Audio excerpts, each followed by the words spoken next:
out how hard you can get hit and keep moving forward.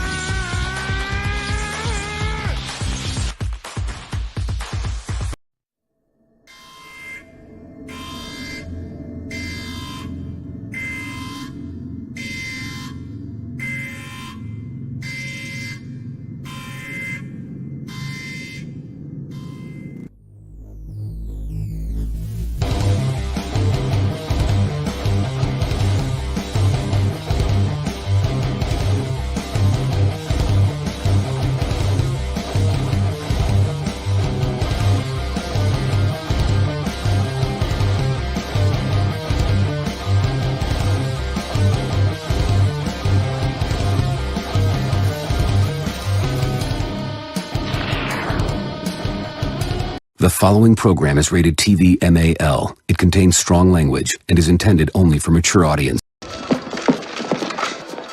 showtime.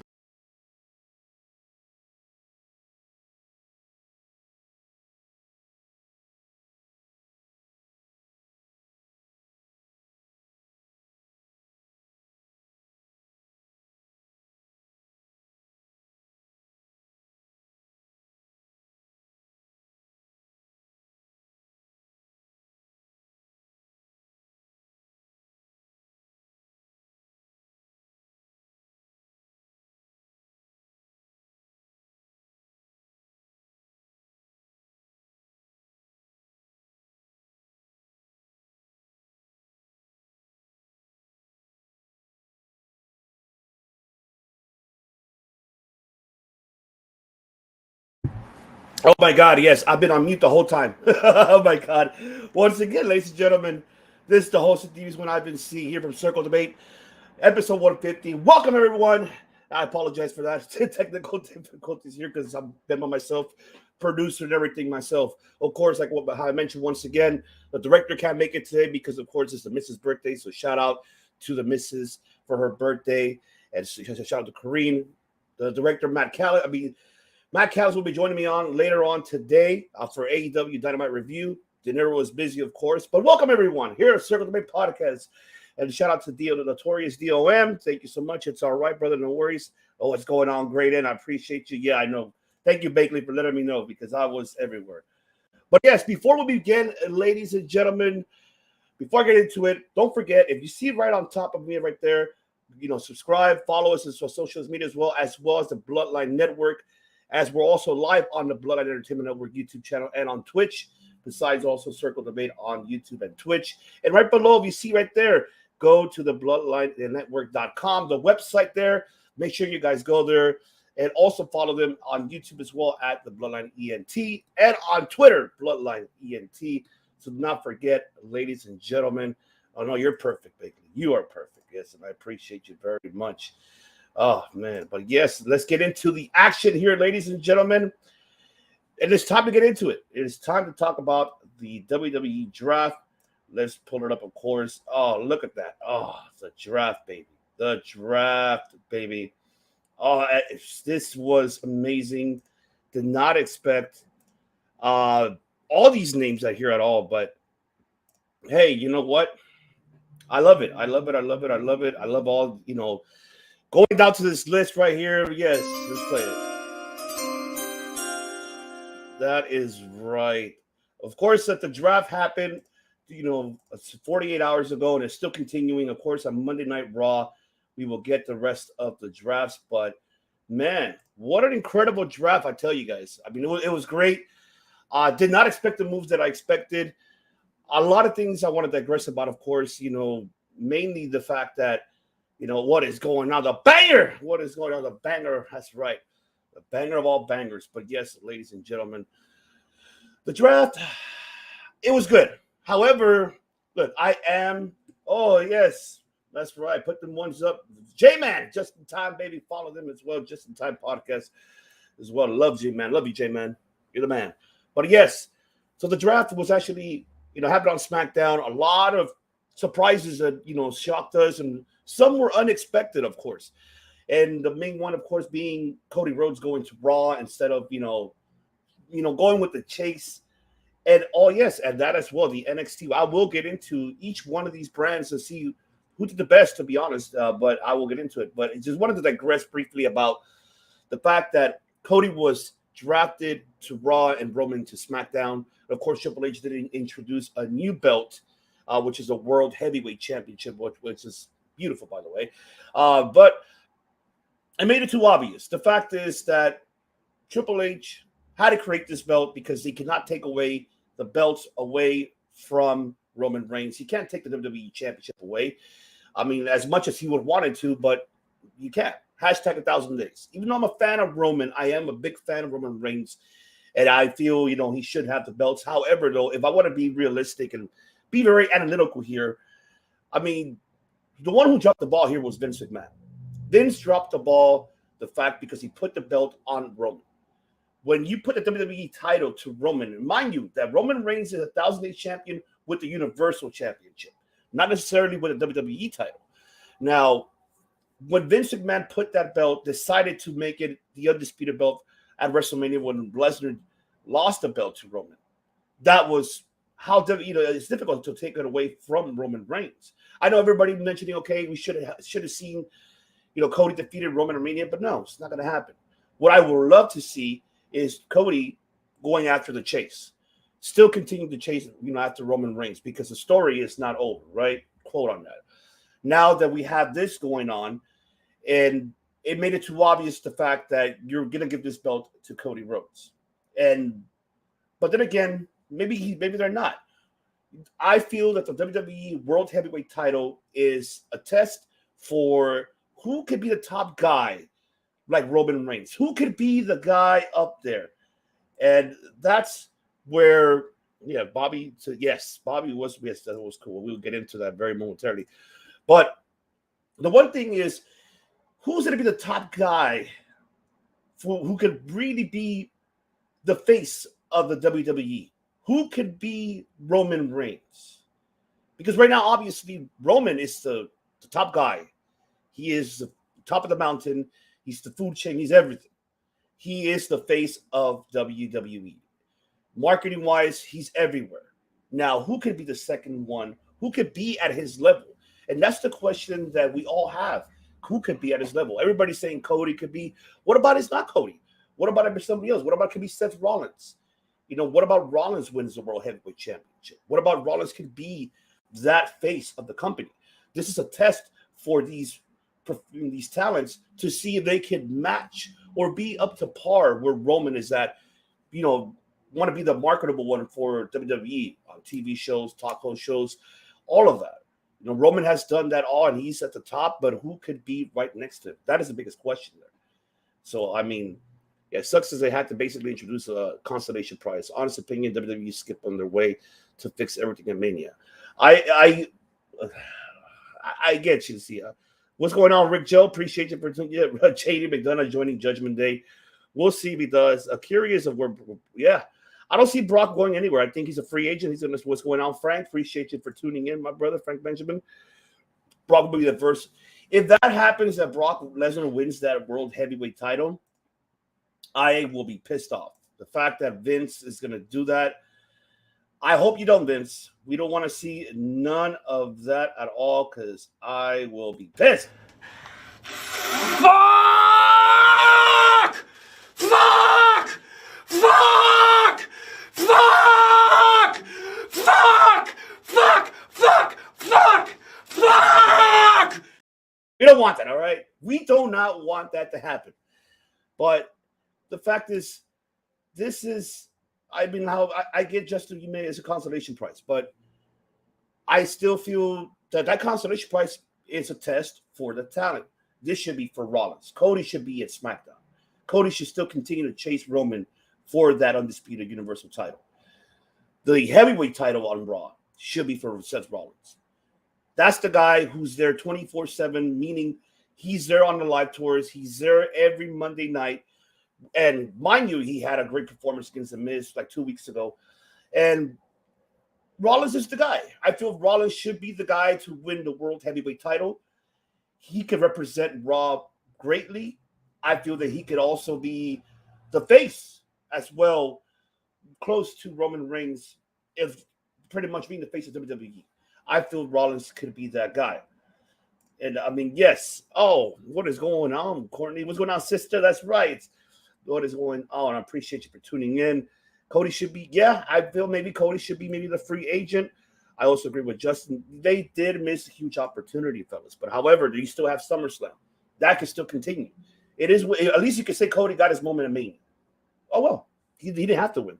Yes, the only answer is Seth Rollins. Yo, Streets, what is going on, my man? Appreciate you for tuning in, my brother.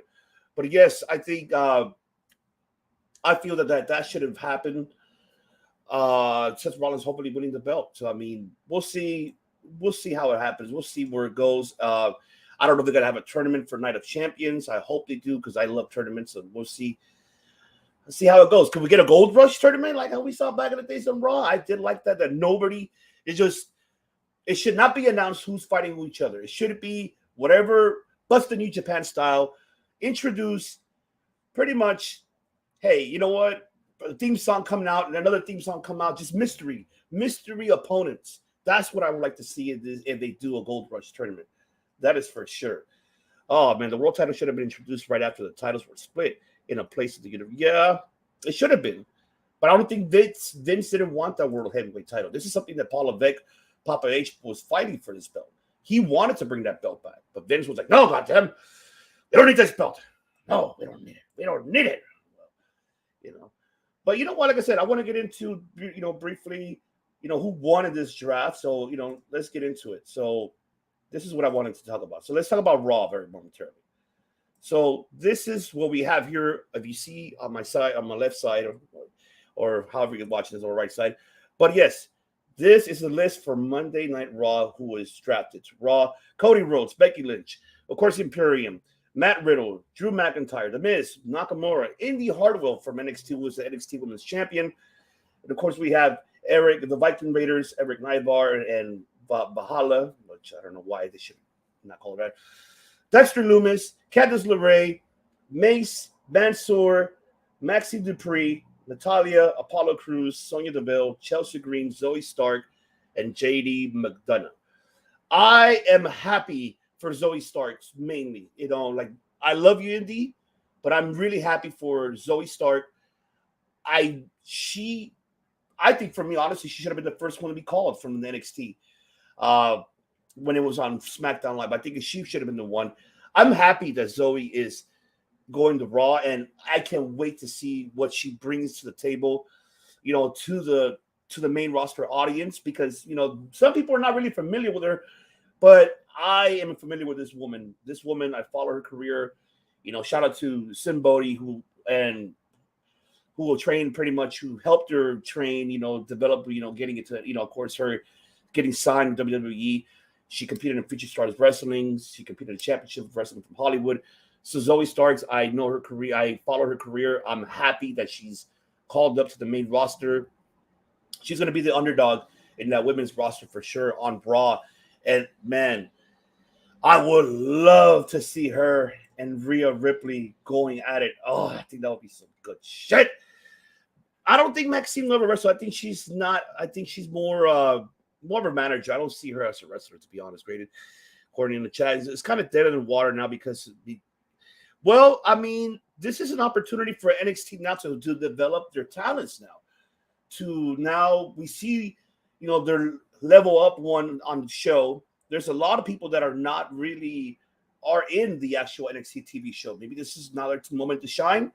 Maybe Shawn Michaels have some plans to help now introducing new characters and into the NXT roster. Obviously that's why we have that NXT level up for that reason, to, basically, of course, help them develop and get familiar with, where the camera's at, where everything else is at. So we'll wait and see on that, Courtney. I'm excited for the future of NXT.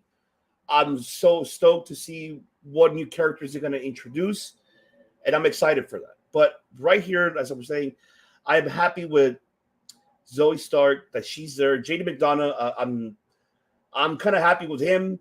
I know a lot of people are saying that he should join Imperium. Maybe he could join Imperium, be the fourth member, but I don't see that happening. I don't know what's the future for McDonough. I hope they book him correctly, right? I know we'll see, tomorrow we'll see what else they're gonna go ahead and introduce on Raw, which who's gonna be drafted to Raw. Let's see. But I see McDonough being in a mid-card level, of course, competing for the Intercontinental against Gunther mainly. I think that's going to be a banger match as they're going to have for sure. So I'm really stoked for that. So let's get into the SmackDown side. Okay, so now we got the SmackDown side. This is what we got here. We got Roman Reigns, Paul Heyman, Solo Sikoa, Bianca Belair, Montez Ford, Angelo Dawkins, Edge, Bobby Lashley, the OC, of course, Bay, Damage Control, Alba Fire, I Like Dawn, which I like that pick. That was great. And Hit Row and Lacey Evans. This was great. It's a great pickup because now we get to see. Now Roman's going to have new opponents now this time. Now we're able to see maybe Roman, Bobby Lashley. Maybe we could get a Lashley and Roman feud. I would love to see that. Mind you, we got that a triple threat a while back when Big E was the WWE champion at the time. But I think now seeing this, I think now a one-on-one between Lashley and Roman, that's going to be, just good shit. I just can't wait. That's going to be good shit. Also, you have AJ, and I'm glad AJ's back. Oh, a phenomenal one. I'm so happy that he's back. I'm glad that AJ Styles is back. And, hey, seeing the OC Bloodline feud, I wouldn't mind seeing that either. This is where they could bring Tamina into the Bloodline and have her meet Mia Yim. That would be great. This is a great time to bring an additional member to the Bloodline, which is, of course, I would bring in Tamina and be, that's your other muscle besides Solo Sikoa. She could be your muscle for the women's, on the women's side. This will be a great time for her to be introduced, and I would love that for sure. Oh man, let's see what they're gonna chat. JD's on a feud with Finn, and yeah, I like that too. Maybe he joins Judgment Day if Judgment Day gets drafted to Raw. We don't even know yet. As of yet, maybe tomorrow we'll find out. Oh yes, the hip double. Okay, okay. Surprised they kept. Yeah, I know. I'm surprised too that they kept the Street Profits together. And I love the OC. Yes, that was a great pickup. Yes, we're all surprised. And yes, Edge and Lashley. Edge, I don't want to see Edge and Roman. Maybe we could get an Edge and AJ rematch.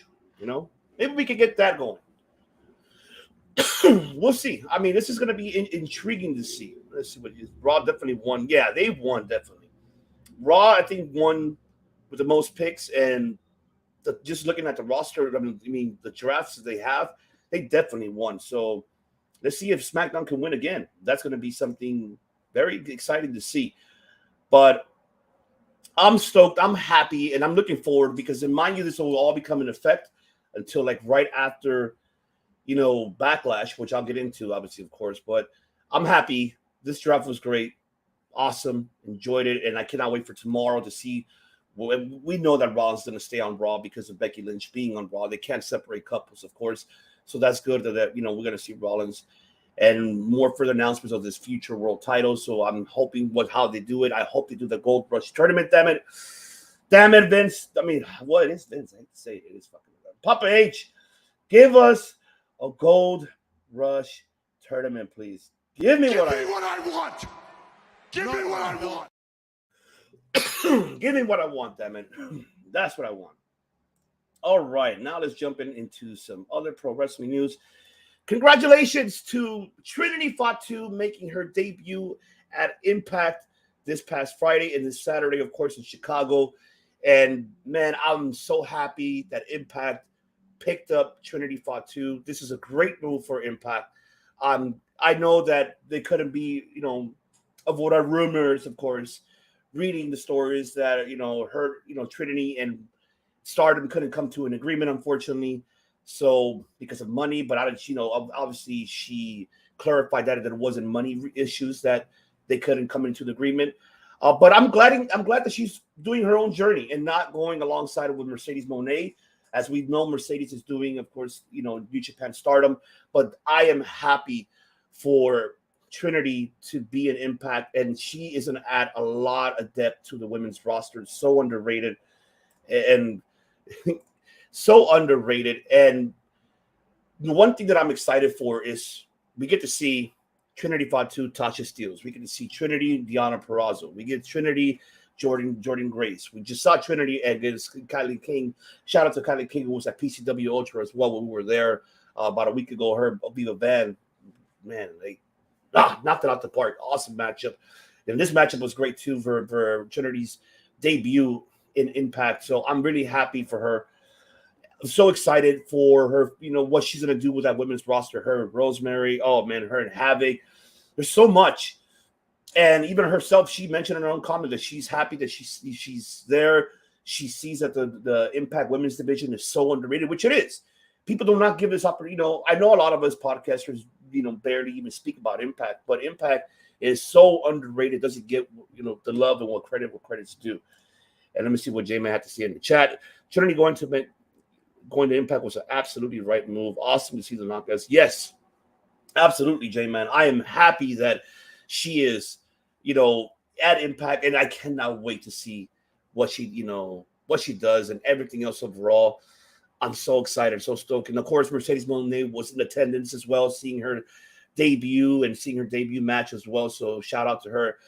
And of course, let's talk about it, because I know, Tim, if you're still in the chat, you know who we're going to talk about. You know it. I'll do it for you. I know. Let's fucking go. You see that guy? Who was next to that guy? So let's talk about it. Okay. Yeah, might as well fucking talk about it here. Jesus Christ. All right. There you go. CM Punk. Yes, that's right. He was everywhere. Anywhere. Of course, the reports happened when he was on Monday Night Raw. He was, backstage, say hi to everybody, and was, hey, how's it going, guys? Hey, awesome, good to see you. It just, yeah. Yeah. CM Punk was, of course, at backstage. And, of course, he was as well at backstage at Impact in Chicago, because, of course, everybody was in Chicago, and, CM Punk was in home, they're pretty much at his home. So, I mean, yes, I wish I was there. Yep, you missed it. You could, if you would have saw Punk, you could have been there, Tim. You could have been like, marking out. I know you would have been doing this if you would have saw Punk in person, for sure. Yes, you would have. You would have done that for sure. That see CM Punk in person. So, of course, reading of what's going on with CM Punk, and basically he was in Florida, met up with Tony Khan and Jericho. They had a discussion to see, of course, if they can work, differences out. Yes, and Mercedes too. Besides that, so the meeting, I guess, to try to bury the hatchet, try to move forward and see what's going to be next for CM Punk. There's a lot of speculations, and like I said, I'm just an opinionator, ladies and gentlemen. I'm not going to be the factual here. I'm not your Meltzer, your Sean Ross Saps, or your Wade Kellers. I'm not that. Or you're a piece of shit Alvarez. No, I'm not. I'm just giving my opinion of what I read and what I think about it, if it is true.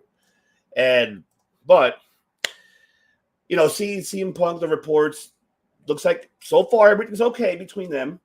And looks like they're going to move forward of maybe possibly doing a brand split themselves, of doing, moving forward with a, AEW Collision. That could be the case. And, seeing the first feud will be with Chris Jericho. So it looks like they're heading towards that direction. So I don't know. Honestly, I'm going to play it. Hold on. Let me see. Before I do this, see, all this is drawing interest back to his name again before he comes back. Absolutely, which I was going to get to be honest. I feel the fact that he's showing up, making appearances on all these wrestling promotions, the fact that, he's interested in coming back. He wants to come back to professional wrestling. He wants to make his name known. He wants to be out there like, yeah, I'm here. I'll be here, guys. Excuse me. I'm here, guys. Hey, CM Punk is back. The name is out there back. I mean, come on. For him to go to WWE, I know that he met up with some friends. They flew out there. Hey, come backstage. Let's just hang out. Okay, they, hang out, say hi to everybody. And, of course, try to talk to Papa H. And I guess Vince heard he was there. God damn, pal, he's there. No, get him out of here. So I guess he got him out of here. And so he was kicked out. And let's see what Jay got to say.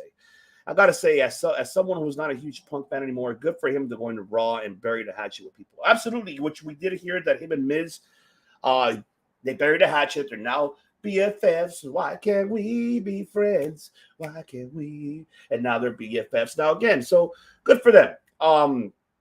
I get it. The Punk wants to pretty much come back, make his name out there, letting the people know that, hey, I'm still around. I'm not just a whiny little bitch, because you are, like I said.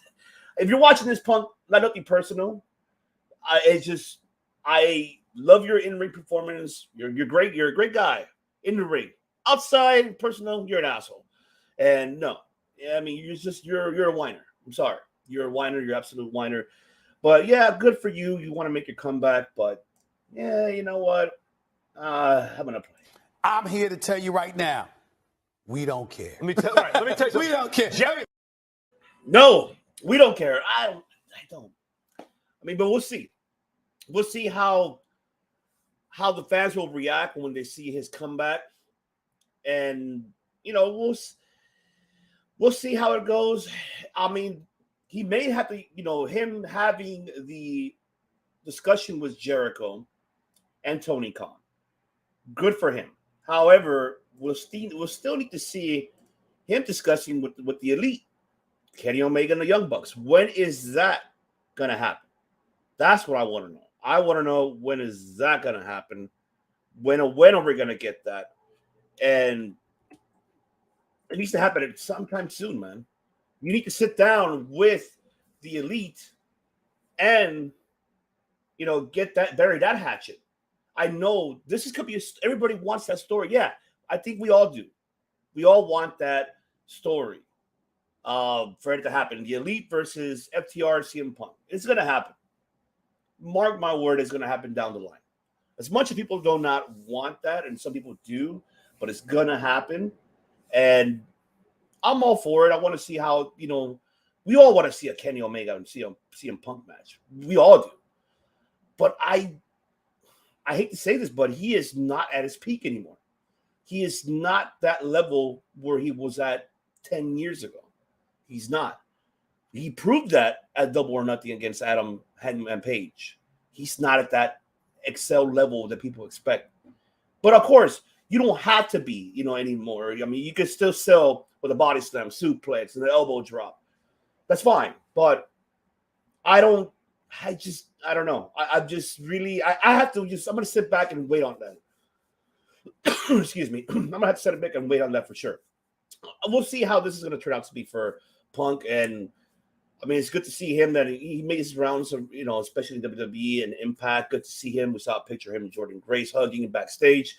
And also Mercedes was also backstage. It's good for him. Good for him that he's putting his name out there. I'm just not invested. I'm just not an investment guy on CM Punk. I mean, I don't know what you guys think about CM Punk. Or would you guys accept him back for him coming back? Biggest question overall is that what would he say on the mic? What would he actually say? That's the biggest question. What would he say on the mic? What will he deliver to us in front of the audience? What does he have to say about all of this?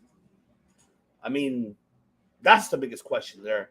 And if this is going to happen between him and Jericho, then it sucks, because you're going to have Jericho, who's already with Adam Cole, Double or Nothing. So it's going to be a one and done, and then go right after with CM Punk into that feud. That's ridiculous. But if that's the way to please this man, then I guess let it be. But I just want to see how this is going to happen, how this is going to be in fruition. So we'll see. All right, it's time to get in the predictions. The predictions, of course, of Backlash. So let's get into it. Yes, baby, yes. Isn't that, Matt Hardy, are you ready for this predictions? Yes, tell me that you are, because I am ready, and you should be ready. Wonderful. Yes, this is wonderful. Let's get into it now. First match here we do have is Seth Rollins versus Omos, which, remember, Backlash is this Saturday, ladies and gentlemen, May 6th on the cock. And don't forget that the Bloodline Entertainment Network will be having the watch-along for Backlash. So stay tuned for that. Follow the Bloodline Entertainment Network on Twitch and on YouTube. We'll be having there this incredible watch-along, so make sure you stay tuned for that. That for sure.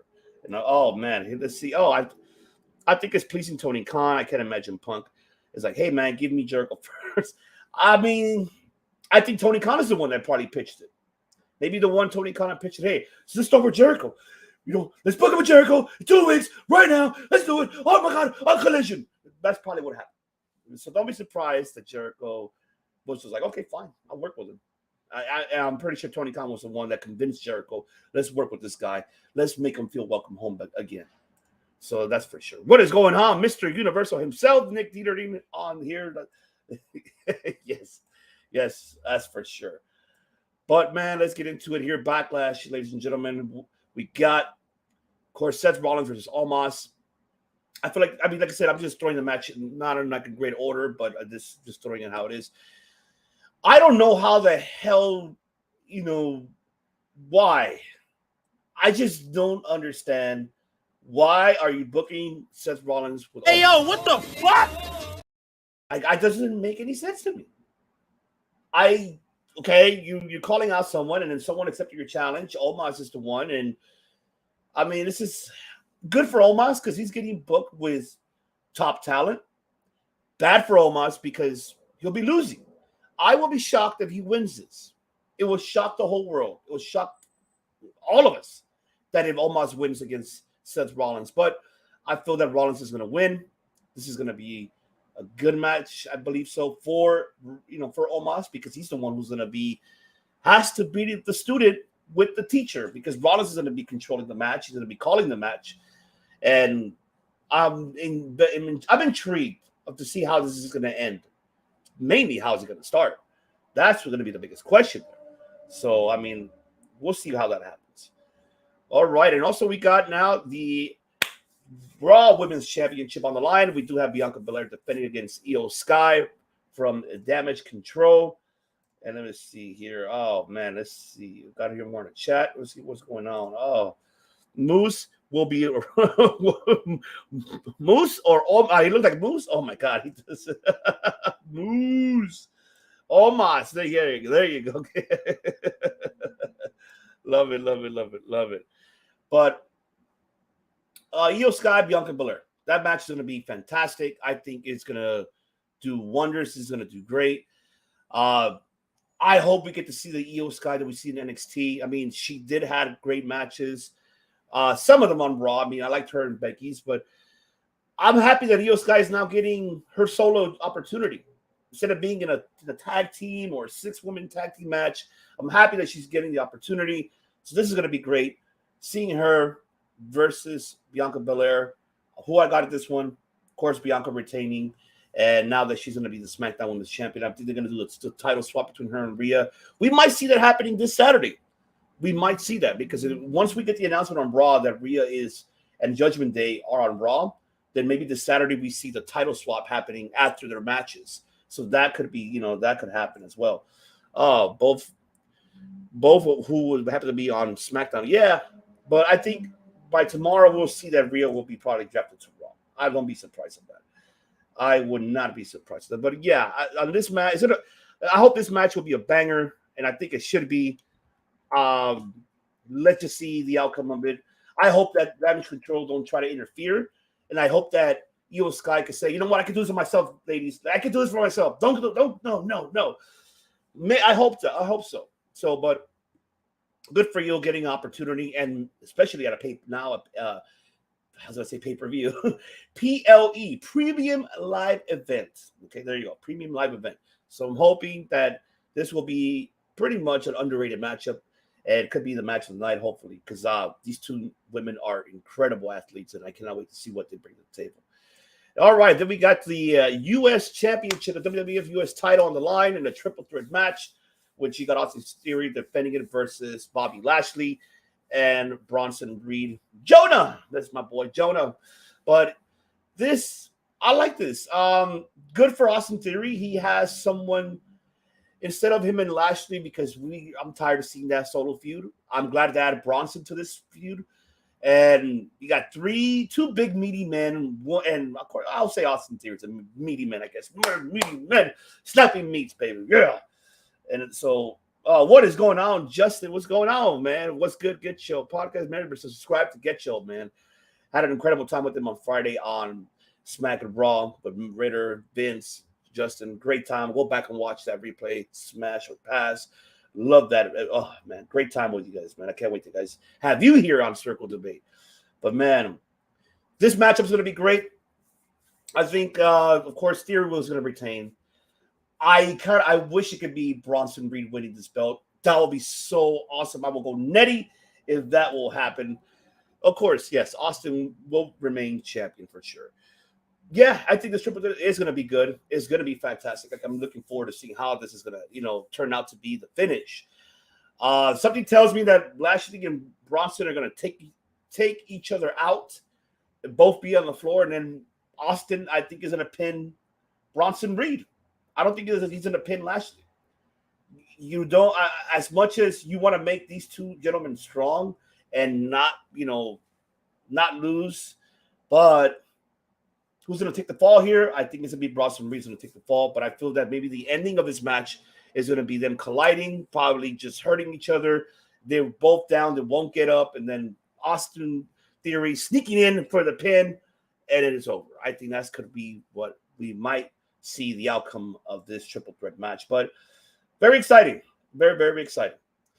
All right, and then we also got the WWE Women's SmackDown Championship. Rhea Ripley defending the WWE SmackDown Women's title versus Selena Vega. Of course, Vega will be performing in her hometown in front of her family, and this is going to be great for her. I cannot wait to see how the audience, crowd of Puerto Rico, todos mis puertorriqueños allá, I cannot wait to see how the crowd is going to react, for Selena, and I think she's going to have a crying moment. Don't be surprised, because she will have a crying moment. She'll be like, she's going to, have that Bianca moment of how Bianca had with Sasha at WrestleMania. She's going to have that moment here, which, oh, Mike, so yes, exactly, yes, absolutely, Justin. The United States make, oh my God, yes, I'll do it for you. I'll do it. I got you, J-Man. I'll do the Batista for you because I know that's what you want. That's what we both want. And yes. Give me what I want. Give me what I want. Yes. Give us what we want, damn it. We want Bronson Reed winning that title. That's what we want, damn it. That's what we want. Oh, man. Shout out to Selena. I wonder. Yeah, me too. I'm wondering what's going to be her ring attire. I think it's going to be the Puerto Rico flag. I think that's what she might have representing, Puerto Rico. And don't be surprised she comes out with the flag.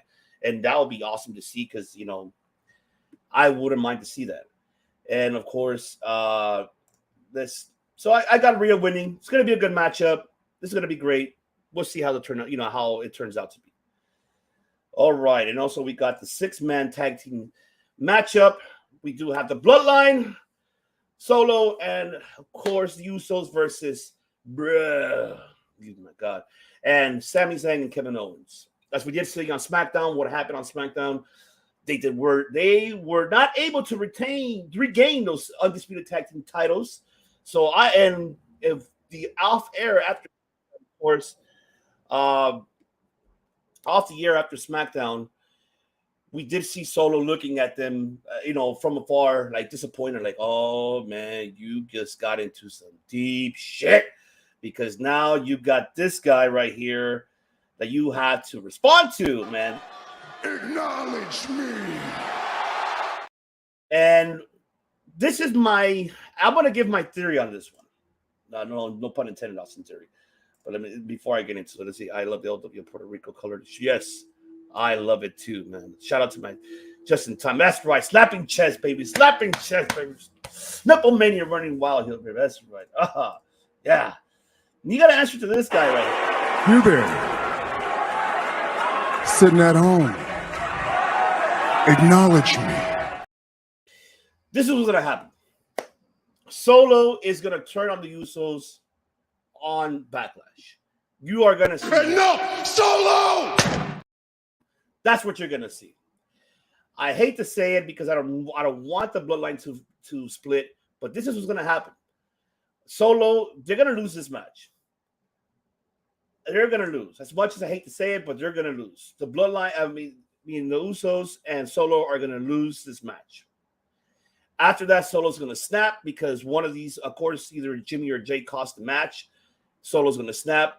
Probably Don't be surprised to see Paul Heyman being there, like like Dark Sidious, do it, or or Order 69. Okay, there you go. Hey, Order 66, whatever the hell. I mean, he might just say, "Hey, it's that time. It's your moment, Solo," and that's when you see the Solo on the Usos and leaving the Usos in the ring, and Solo Sikoa walking away with Paul Heyman and Roman looking in the TV, all happy.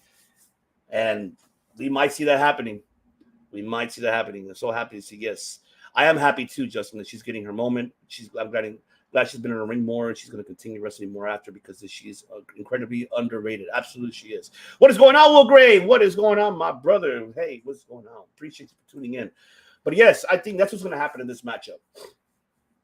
We're going to see that. I think we're going to see Solo turning on the Usos on this one, so that's for sure. And of course, let's see here. Then we got, of course, Cody versus Brock Lesnar. This match is going to be great. It's going to be fantastic, and I like the feud, of course, going on.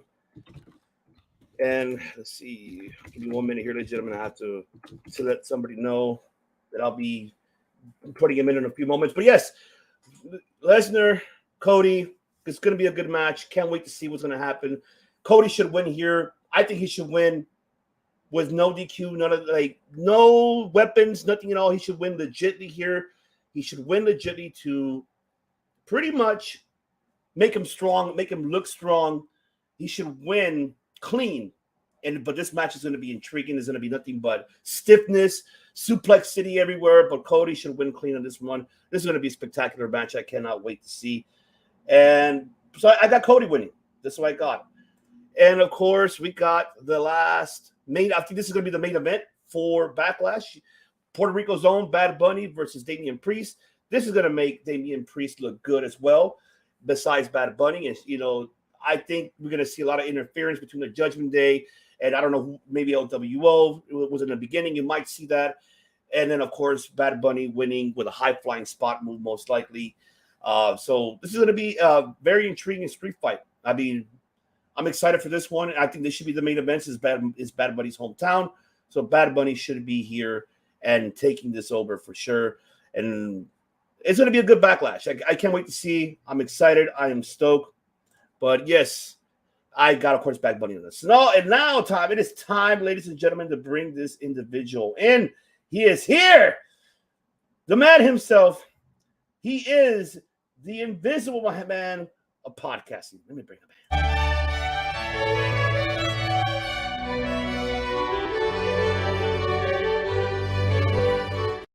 The invisible man himself, Matt Callis, ladies and gentlemen. He is here and in the flesh. Matt Callis. In the flesh. All the Stamford Stooges just don't know.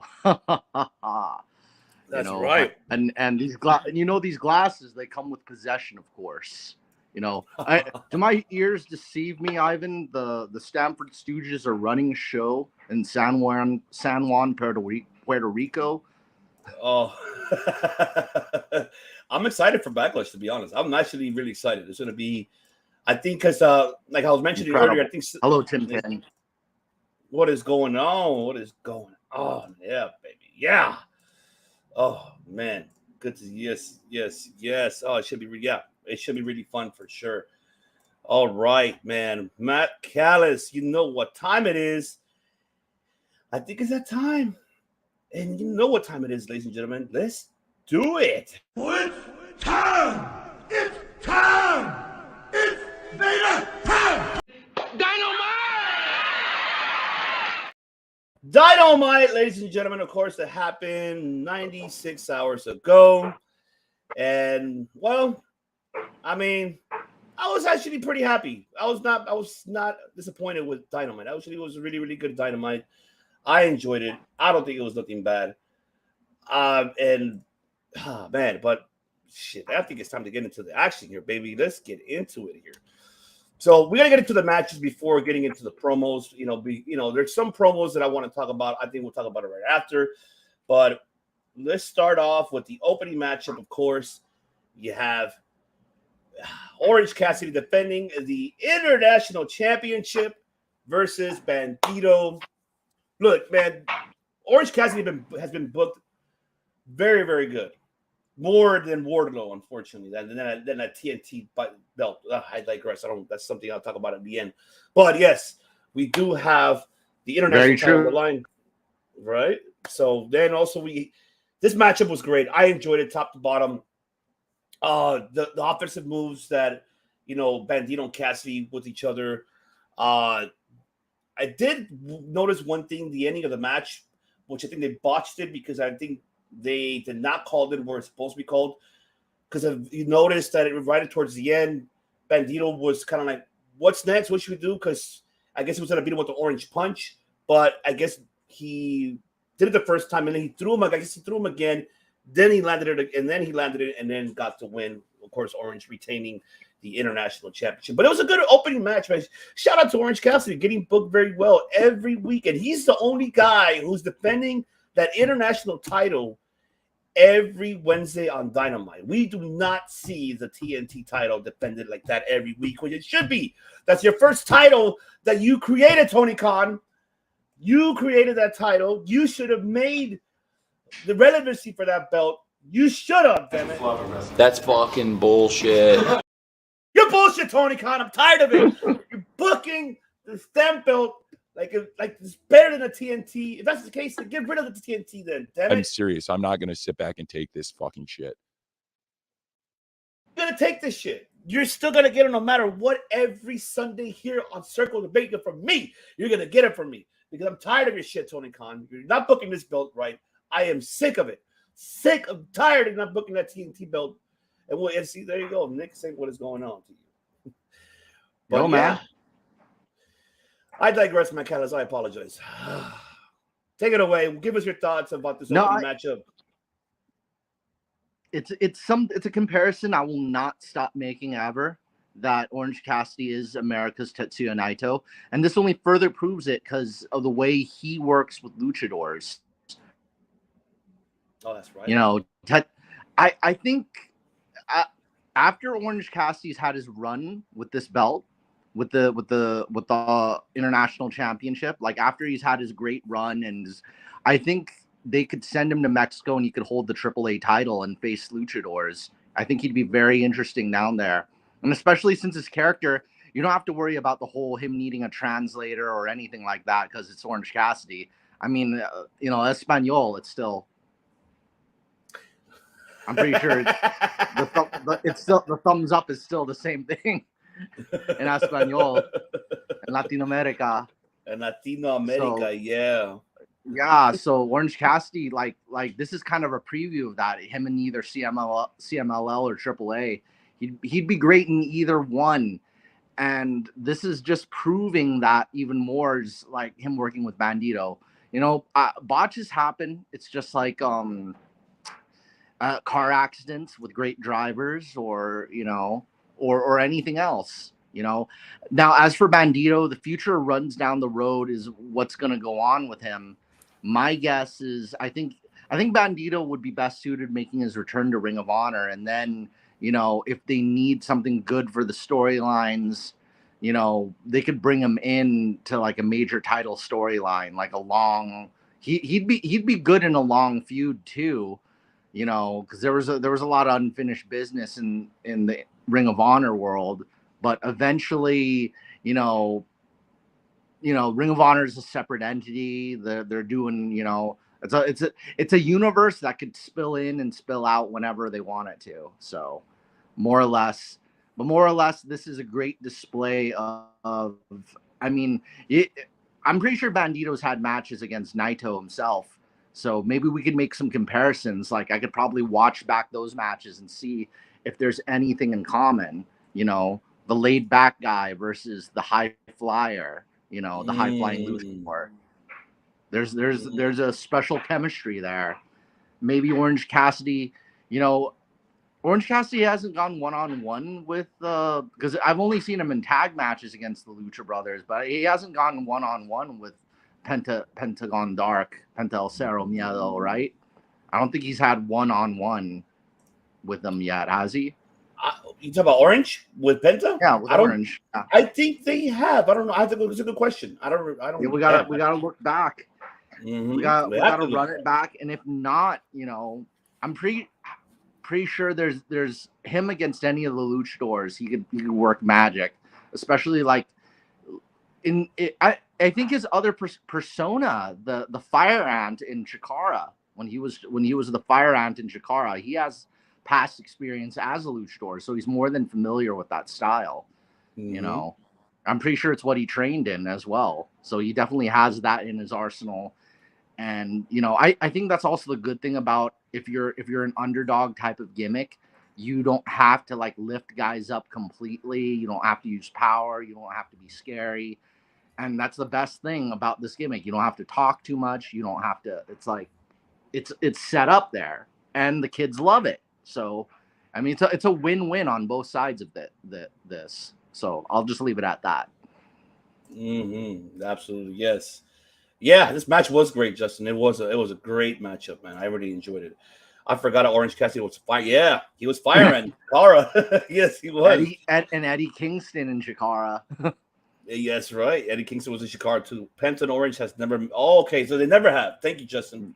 Appreciate you for letting us know that. So yeah, they never. Never. So that'll be a really good one oncoming because give them. I think those two could work a lot of magic because it's one thing to not speak the language. It's another thing to choose not to speak it at all. And the language I'm talking about is English. Very, very true, man. Could we see a Naito and Orange? I would love to see that. Right? He's the only one we didn't see at Forbidden Door, and I don't know what the reason was. He probably had just previous engagements, plans, whatever it is. But I'm pretty sure he's first on the list for Forbidden Door. He's got to be in an angle with somebody, But if they keep him around past Forbidden Door or before, Cassidy's got to be in the top 3 opponents. I've got Moxley in there as well, and then I've got like one, and then Samoa Joe is my other big one. So I'd rather see Orange. Samoa Joe is my main one. I'd rather see Orange and Naito for sure. Joe, Moxley, and then Naito. Yeah, I mean, we'll wait and see. We'll see how that turns out. All right. Get into the next matchup here. Yeah, Samoa Joe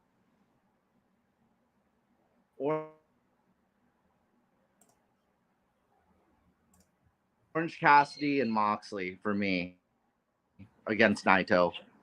See, look, even I got you. I got you, Justin. Yes. Give us Naito and Orange. Yes, we would love to see that. Yes, I would. It would Ned Flanders me too. Hell yeah, it would definitely Ned Flanders me. I hope we get that at Forbidden Door. So Tony Khan, if you're watching this or you're listening to this, make that match happen, damn it. We want you to make it happen. Please, man. Let's fucking go. Go, baby. Let's go. You gotta make it happen. All right, let's get into it. Of course, that's Hardwood versus Jeff Jarrett. Jesus Christ. Where's De Niro when I need him? Because I know De Niro knows that I do not like this man. Double J. I don't. I just don't. But he got the win here. He got the win in this matchup. I cannot believe this shit. Yeah, I can't believe it. How the hell did Jeff Jarrett win this match? This match was slow pace. I know because look, I'll give credit where credit's due. Jarrett, for his age, could go. Not gonna hate it. It is what it is. He's fine with it. That's Hardwood. Looked great. They both.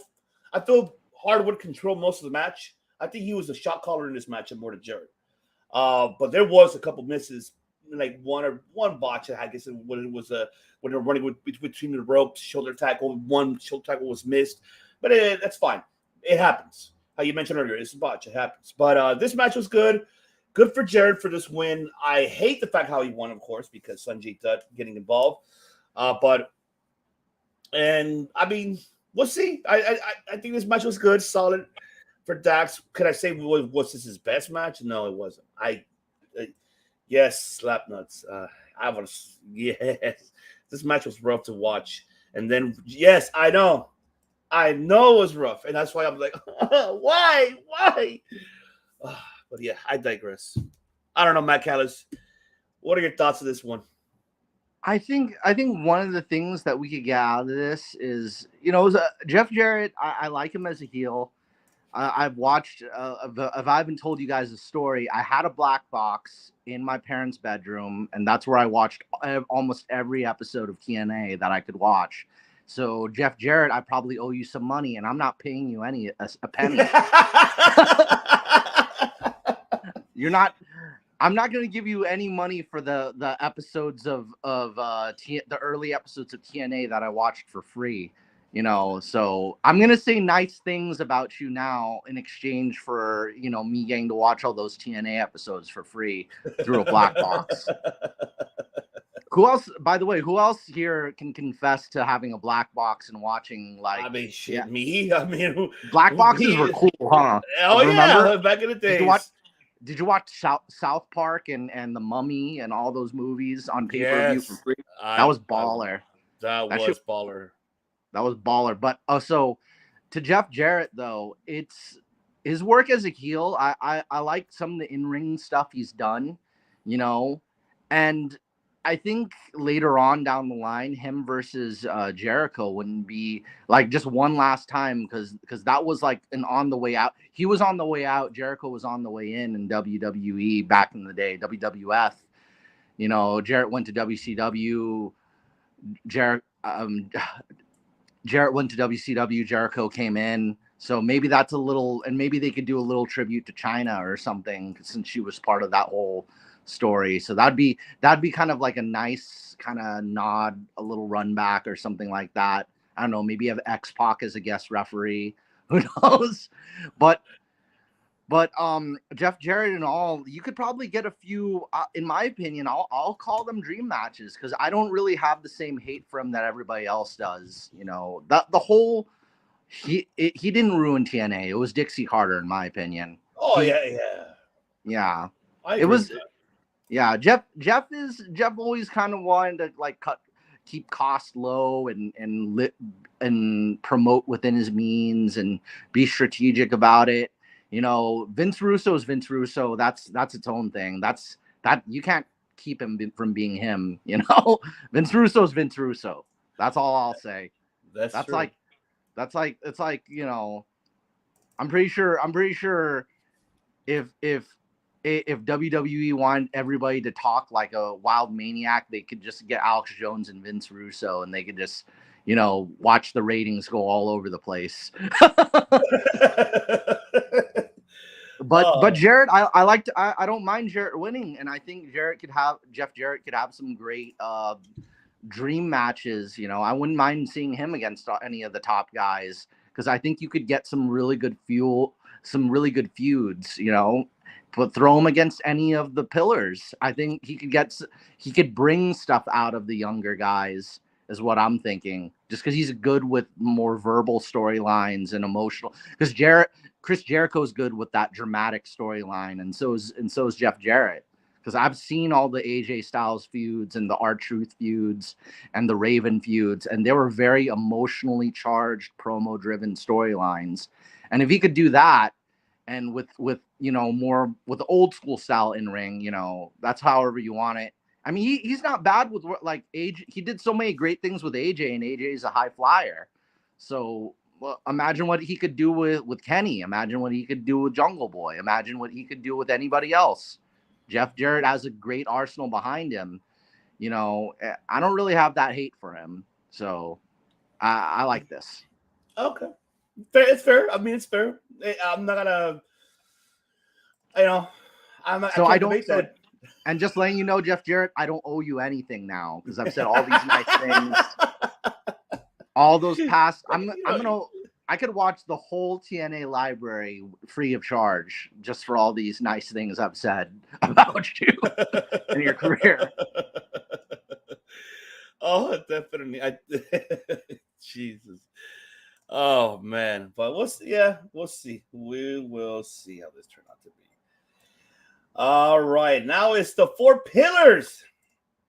The Four Pillars tournament matchup: Sammy Guevara, Darby Allin. Of course, we did see the segments earlier. The kissing, kissing the forehead. Oh, we're buddies. We're best buds. We saw that the whole time. Through those segments of Dynamite, and of course, Darby. I mean, MJF. Of course, he was going to interfere in this one. And mind you, earlier that Dynamite, Darby was, letting Jungle Boy know, hey, you know what? If you can have my back, I would appreciate it very much because he knows that MJF is going to get involved. But Jungle Boy never did. He never came out in this matchup. By the way, this match was solid, by the way. Oh, my God, that 720 through the table. Jesus, I didn't think he was going to do it, but he actually fucking did it. And he's like, don't you know I'm local? That's what he says every time he does it. I'm local, everybody. Well, man, this match was great. It was good. It was good storytelling from Darby as well.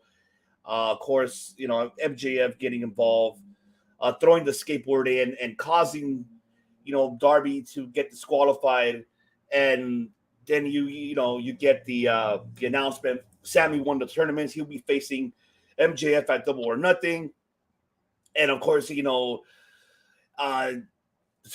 Tony Schiavone, of course, making an announcement. Listen here, you prick. Listen here, prick. Tony Khan just informed me that we're going to have Sammy, you may won this tournament. However, though, if next week on Dynamite, it will be you and MJF versus Darby and Jungle Boy.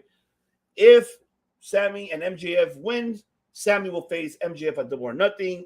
If Darby and Jungle Boy wins, they will be added to the matchup. So it'll be a fatal four-way at Double or Nothing, which it was expected. I fucking called this one.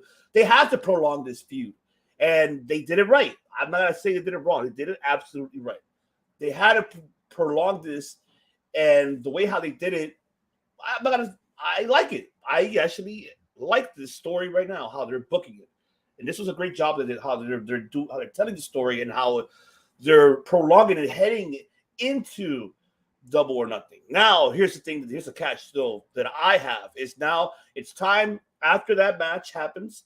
One is when they win, which is Jungle Boy and Darby. That I'm already calling that already. But I feel it's time to get them serious now. Now it's time to get the serious mode. What I said weeks ago, make us feel that MJF belt is in trouble. Make us feel that maybe one of these three men could actually take it away from MJF. That's what we want to see. And maybe what we could see as well is MJF probably doing trials and tribulations towards these three guys, mainly Darby and Jungle Boy. I don't think Sammy, but we'll see. But I like this.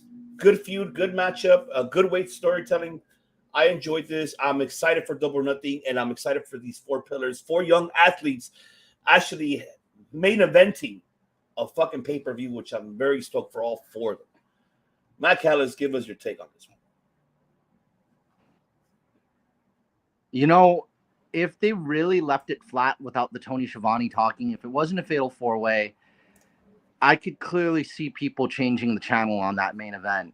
Because, Sammy's not all that popular right now at this moment.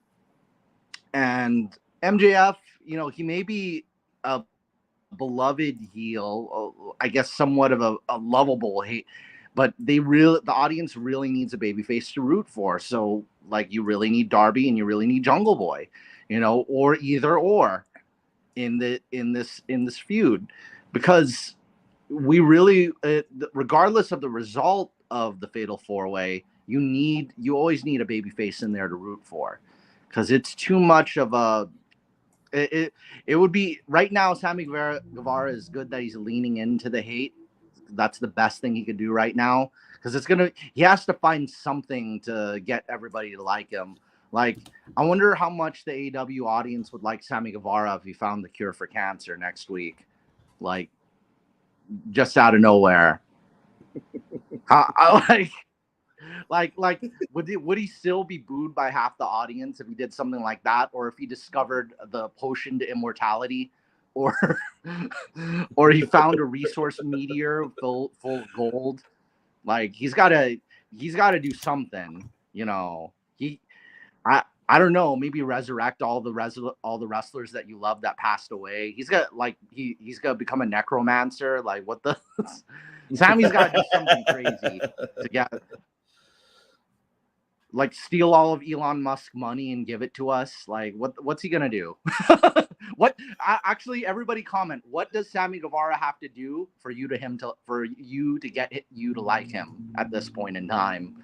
Because I can't think of something he could do to get me to, I don't know, pay all my bills. You know, Sammy Guevara could pay all my bills and fix my car, and you know. So the House of Wizards. What can Sammy Guevara? Ivan, what can Sammy Guevara do for you to get him to like him? I got nothing against the guy, man. But Grady over here is saying that for him to become a wizard, then he'll like him. Oh yeah, to become a wizard, yeah. Justice said, even though the mini tournament was a waste of time, we know that we're getting the fatal 4-way, which is awesome. Let's fucking go. Yeah, baby. Go. But Justin, what can Sammy Guevara do for you? Yeah, like mow your lawn. What could Sammy do for you, J-Man? We want to know. Mow your lawn, do your taxes, brush your teeth, get rid of your cavities. Organ transplant. Could he do for you? Organ transplant. Oh my God. Sammy, for me, could do. Just stop getting in trouble, man. Stop getting into fights. Stop being on people's bad side. Like, come on, do something. Like, it's like Andrade's hiding behind the trash can near his house. It's like, what's up, cabron? You forgot about me? He's just like Andrade's just right there. Like, I don't know. I don't know what he could do for me. I don't know. It's tough, man. It's a tough one of what he could do for me. But I'm excited for this one though. Oh, look, let's see. Turn on Jericho and we're set. There you go. That's what he can do for him. Turn on Jericho. There we go. That's pretty simple. That's pretty simple. I like that. You're sure you don't want him to wash your car or rotate your tires? No, I don't think he's gonna want that. I don't think so. But man, all right, let's get into this. Adam Cole, baby, and the Gajolt. Oh my God, the Gajolt, the Tom Brady professional wrestling Chris Jericho, and the Jazz of Jericho Appreciation Society. The segment, of course, Adam Cole earlier was calling out Jericho to come out of the ring. Jericho was in the title trot, of course. And they say, "No, you stupid idiot. No, I'm not gonna be there." Blah blah blah. But my boys will be there. We got, of course, the rest of the JAS coming out, beating down, Adam Cole. And then, of course, we did see Bandito and Orange, which shocked me out of nowhere. Why would they come and help this guy? We saw earlier, when Renee Paquette was, interviewing Adam Cole, he left, and then Orange and Bandito came. Oh, you want to talk about our match? Oh, no, we just talking about, with Adam Cole. Oh, and then both left. But then I guess, I don't know what made their minds up, and they came and say, try to make the save, to Adam Cole against the JAS. But even they got beat down until one song came out, the Kill Switch Engage. I'm like, who the hell is this?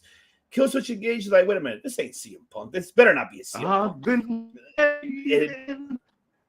Distance, disillusion. Right? And then we do get, of course, he made his debut. Let's just put his fucking shit out there.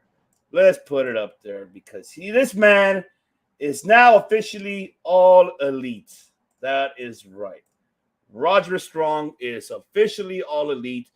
And good thing he kept it quiet of him leaving WWE. And WWE, I give him for credit for keeping it quiet. I don't know how, but they really, really kept it quiet on this one. But congratulations for Roger Strong to be signed to this oversaturated promotion with an oversaturated roster. I will be seeing you on Dark. I'm not gonna see you on Dynamite. Damn, I'm so fucked up. I am so fucked up for doing that, but it's the truth. Like, it's just so oversaturated. Okay, now you have him, Kyle O'Reilly, who's still signed with AEW, but he's actually out. Oh, Matt Callis went down. I wonder what happened. He should be back hopefully shortly. But man, Roderick Strong to AEW, guys. Am I happy with this? No, I'm not. I am not happy with this at all. This is an unfortunate.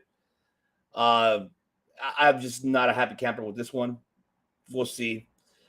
But my thoughts overall, Roderick, you know what?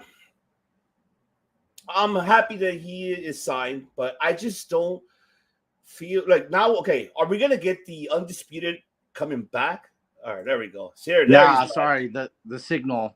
So, anyways, I guess thoughts on Roderick Strong is that one of the main issues with having a large roster is you could think about it this way. You know, if it's oversaturated, I guess you could have a good away team to send out to different places. Maybe send out, you know, because there's already like Christopher Daniels in All Japan and Eddie Kingston, New Japan. They should just have like rotating people to like foreign, like this is the Foreign Legion group, you know, So Roderick Strong, I mean, for those who are only familiar with his WWE work, his Ring of Honor work's absolutely astounding. He faced Okada in a baseball stadium, 1-on-1. And the audience, everybody in that baseball stadium was going, "Let's go, Roddy, let's go, Roddy." You know, the whole audience was behind him at that Ring of Honor show. So if you guys, whoever's enrolled with Honor Club, definitely watch Kazuchika Okada versus Roderick Strong. He's a great singles athlete. He's a former Ring of Honor champion. And I think I think because of his history with Ring of Honor, once again, that's somebody you should, I guess he could go to Ring of Honor in the meantime. If not, you know, yeah, don't have him backstage. Send him to Ring of Honor. They could build them up as another brand within under Tony Khan's umbrella. You know, I like that. I like what Justin said right there. I like what he said. Send him in the G1. Japan to the G1. Yeah, he's got a history with Okada. I don't mind. Like, he could hold the IWGP title. Like, I forgot what the match was, whether it was Okada facing him for the Ring of Honor title, or if he was facing Okada for the IWGP heavyweight title. I'm not sure if it was one or the other, but it had to be one of those two. Either because I had a feeling Roddy was champion. You know, the whole audience was going, "Let's go, Roddy, Okada, let's go, Roddy." Like, it's a great match visually, because I think one of the things that is to appreciate about promotions that aren't called WWE is whenever they make the ring and the stadium look different. When it's like an outdoor show, like a baseball stadium, because both New Japan and Ring of Honor have done baseball stadiums, or they've done like an outdoor show. There was like an outdoor wrestling show in the rain by the river where it was Minoru Suzuki versus Okada, the great draw in the rain. So it's stuff like that. Like, that's the kind of magic I want to see back with Roderick Strong. Let's do Roderick Strong on an oil tanker with Ring of Honor or something like that on the Queen Mary. You ever been there, Ivan? The Queen Mary. The Queen Mary. Yes. They could do it. Ring of Honor could do it over there. Do some kind of special, you know, event. You know, they could do something on a boat. They could do it on a submarine. I don't know. Do something. You know what? Unique. You know what? Because, you know, and I'm with you, Justin. You know, same. I'm good with him being signed a promotion. Maybe float around RH on Saturday. Yeah, maybe. Yeah, Ring of Honor, I think will fit him perfect. I think he's able to help, you know, develop that roster because he's how you mentioned his credentials. You know how you mentioned him, Matt Callis. But one thing about something got me really theory, because when Justin said this too about the G1. Remember that I know that we're derailing and going off subject here, but in the Otaku, we talked about it at New Japan Weekly show yesterday, Bakley and I. Who's going to be that third person teaming up with Okada? Because it's Okada challenging Strong Style for the never open 6-man title, which he's challenging Minoru, Ren Narita, and Desperado. He already has Tomohiro Ishii as his partner. He's missing one more. maybe this could be the guy. Maybe he's got a history. He's got a history with him. Maybe we can Mhm. see that. Maybe we can see Roddy mixing up with Cobb, Will Ospreay, Shingo Takagi, naming a few. Ned freaking Flanders all There day. you go. Yeah. Yes, Nettie all day for you. Nettie all day. Oh, send Roddy back to FIP. I missed that promotion. Do you remember that promotion? I gotta look it up. I'm behind on my. I'm behind on.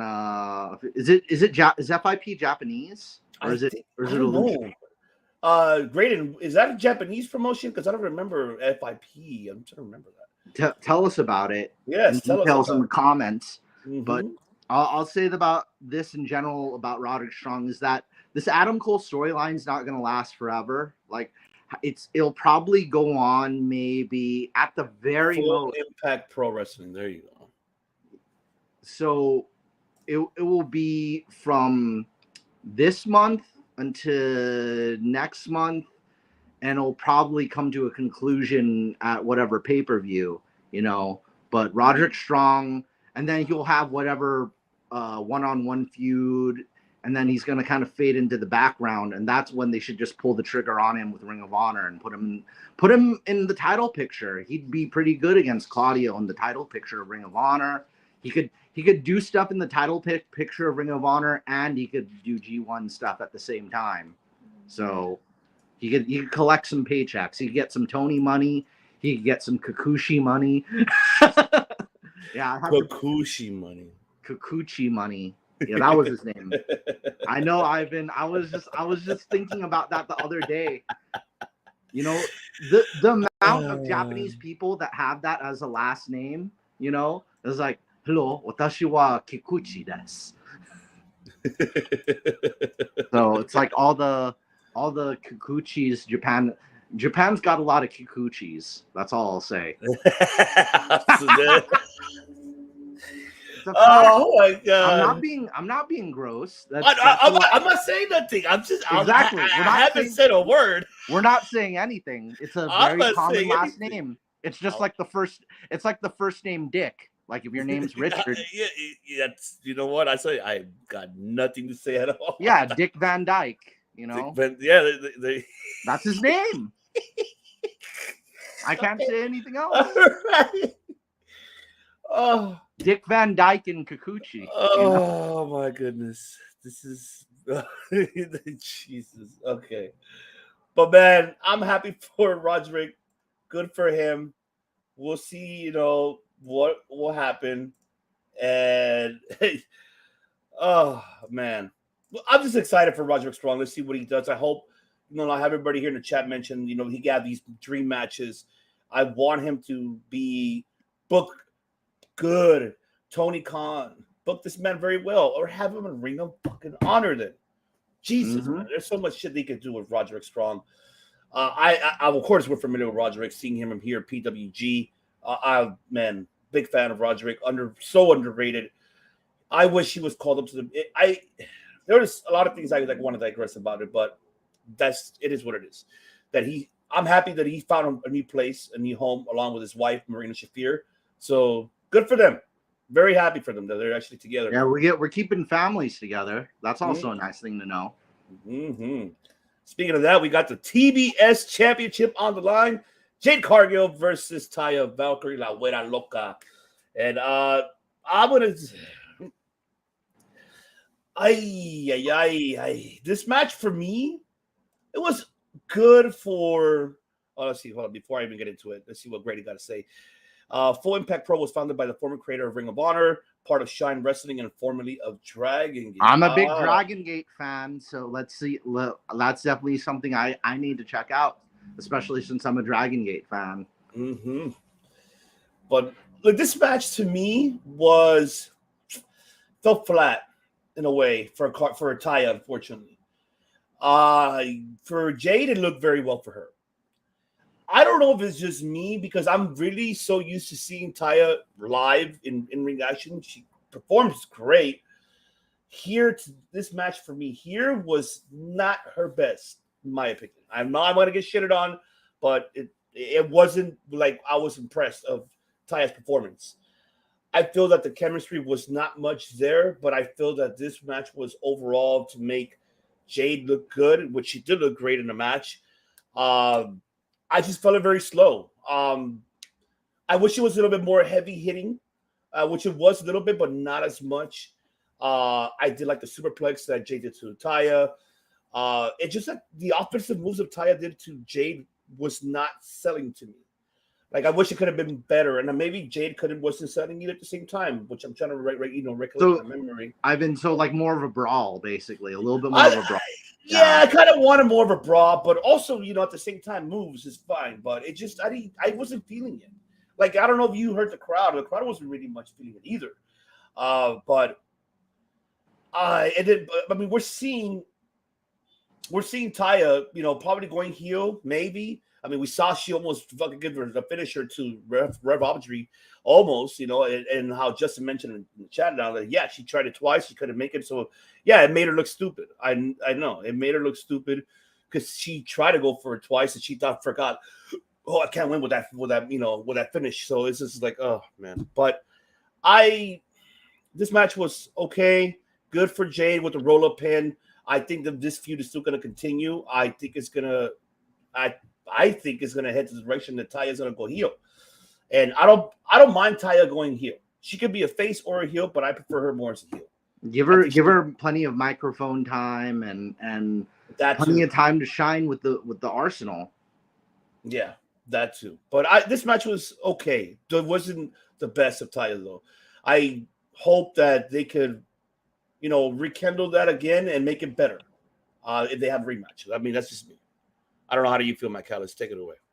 I gotta say, yeah, I'll definitely agree with you on the brawling end of things because especially with kind of the story they've built so far, it doesn't really, we've had this conversation with Jeremy Prophet. Does every match have to start with a lockup? No, not really. It doesn't. And does every match have to be a grappling festival? Not that either. Yeah. So I think it's just, especially with all of her experience, I think maybe it might be Jade's lack of experience because I don't think I've seen enough of her with the boxing thing. Maybe we got to put Jade more in the, what do you call it? More of the boxing and striking, grappling and brawling 101, wrestling brawling 101, all the pro brawling. All the brawling wrestlers should definitely give her the 101 on that. Because like Bryan Danielson's got the kicks and he's got punches, but maybe it might be interesting seeing if she adds kind of like a boxing type thing in her arsenal. So okay. Yeah, but I don't know. This match I felt it kind of flat. I just hope that they could rekindle this and make it right. I hope they do. Then we'll have to wait to see how we'll see how this feud prolongs. I mean, I just have a feeling that we might see Taya going heel, and I do not mind it at all. I don't mind it. I don't know if you feel the same, but I don't mind this. I don't mind this to be for her to go full on heel for sure. I don't mind it. She was kind of that in NXT for a little bit. She just needs, I think as long as the character shines through, as long as we get to see plenty of character and plenty of personality, because I think the one thing you have to avoid the most in wrestling is blandness. That's the one thing you have to avoid. You have to avoid blandness and mediocrity. It's good to be bad and it's good to be good. You just don't want to be so white meat. You don't want to be boring. Just be not anything but boring. That's very, very true. All right, now let's get into the main event of Dynamite. And of course, we did had the Butcher the Blade versus Kenny Omega and Konosuke Takeshita. Everybody call Takeshita, but it's Konosuke Takeshita. Let's see, before we get into it, let's see what Justin got to say. It feels like AEW is waiting for Chris Statlander. I get if that was their next in line, but it's not benefiting TBS title by waiting. I agree. It's going to be a long time because I'm not a doctor, but if they're going to really, you can't wait another year and a half for this. Come on.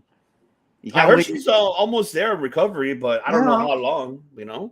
And then on top of that, you know, ring rust on top of that. So, you know, so it's only so much.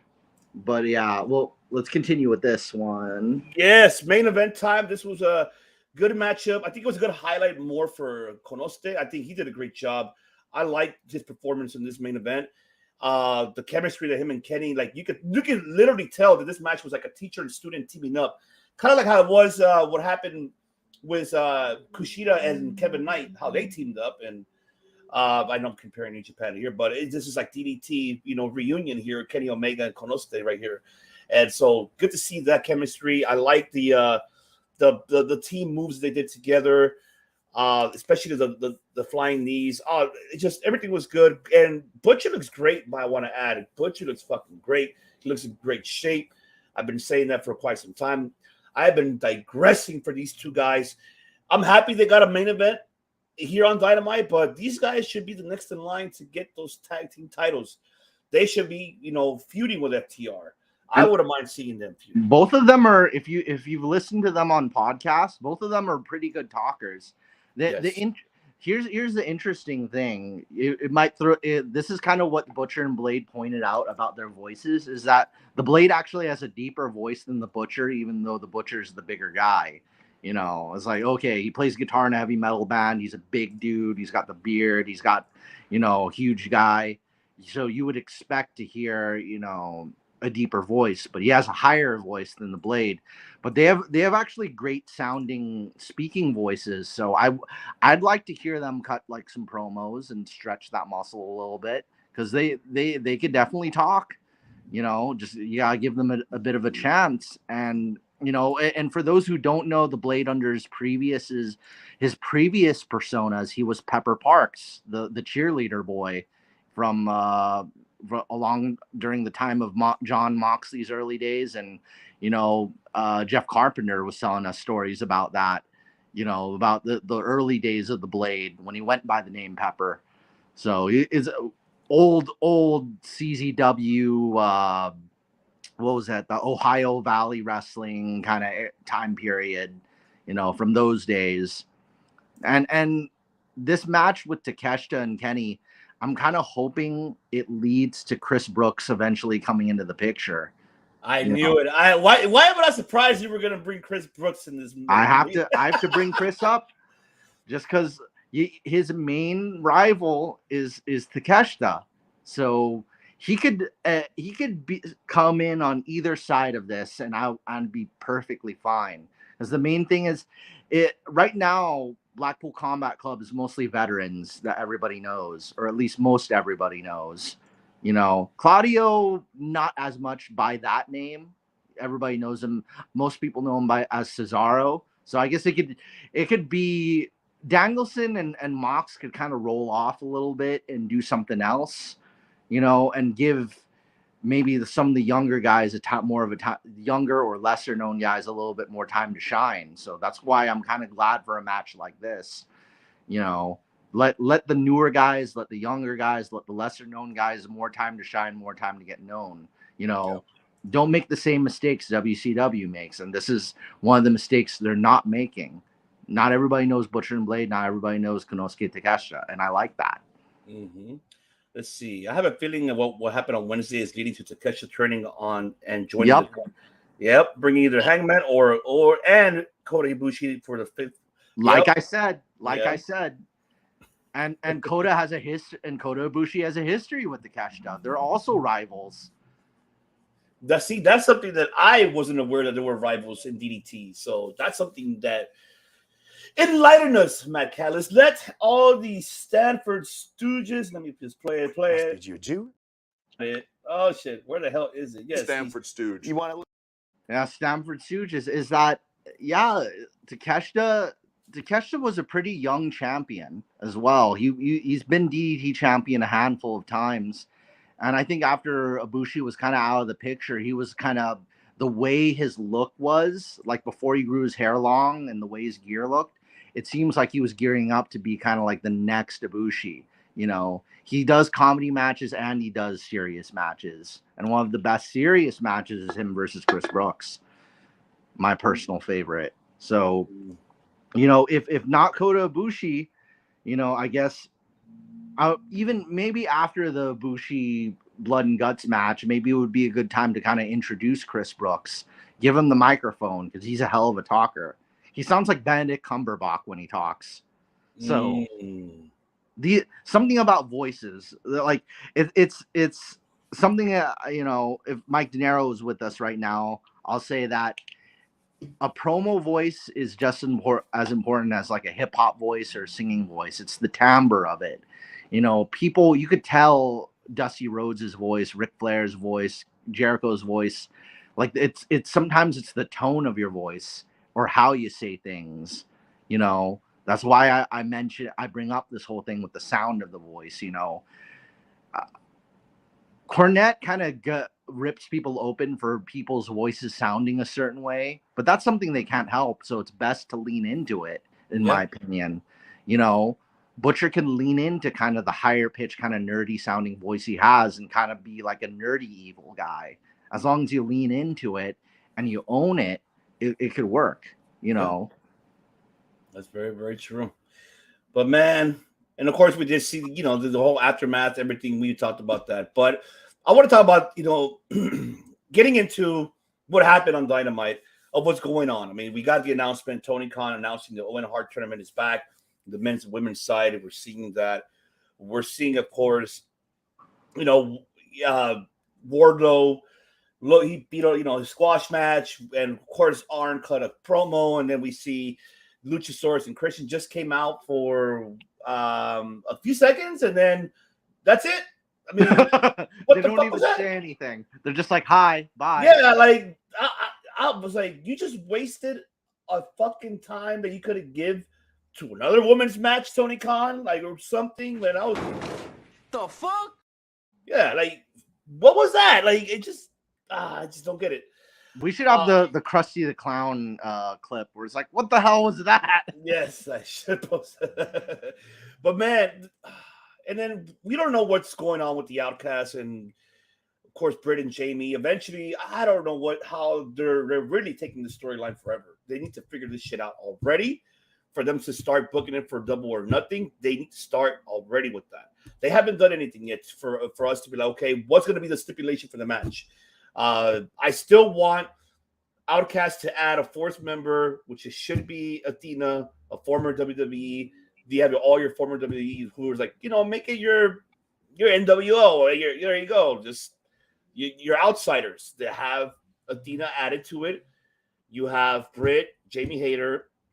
You can add probably Jade Cargill to that, you know, to that equation, and you can add Taya Valkyrie to the Outcast.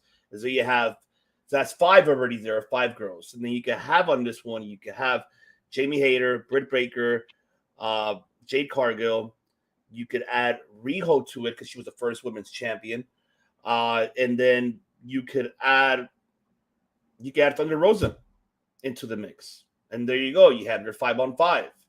That's why I feel that they should go ahead that direction.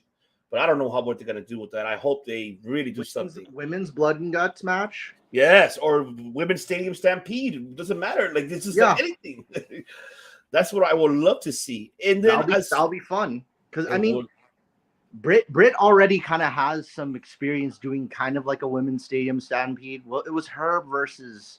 Was it Britt versus Red Velvet, or was it Britt versus... What was the match where Britt got stabbed with the syringe? Oh, it was Red Velvet. Yeah.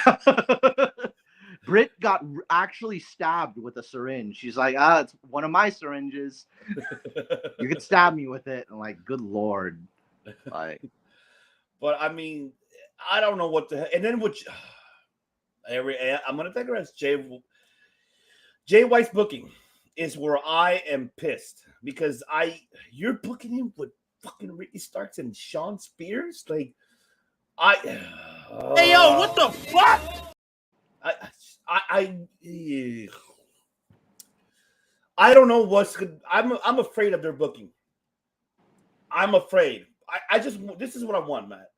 I need El Phantasmo to show up, and there you have your trios, guys, right there. The Bullet Club, Gold and Black.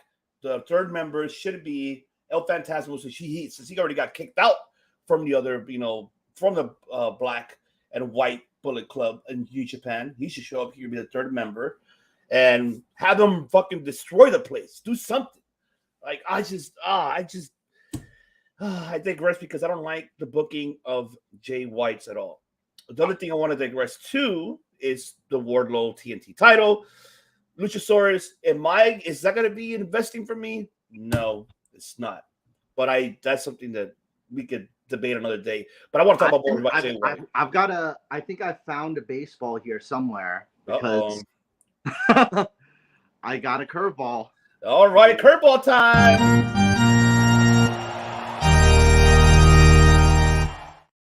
Curveball, baby. So here you go. Pow! Here we go. Oh, caught it. You baby. got it. Oh.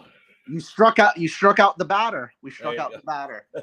So I'll say this about Jay White in particular, because this is something he kind of missed out that everybody thought was going to happen over in New Japan, that he was going to have a babyface run in New Japan, but he was pretty much a heel like about 98% of the time.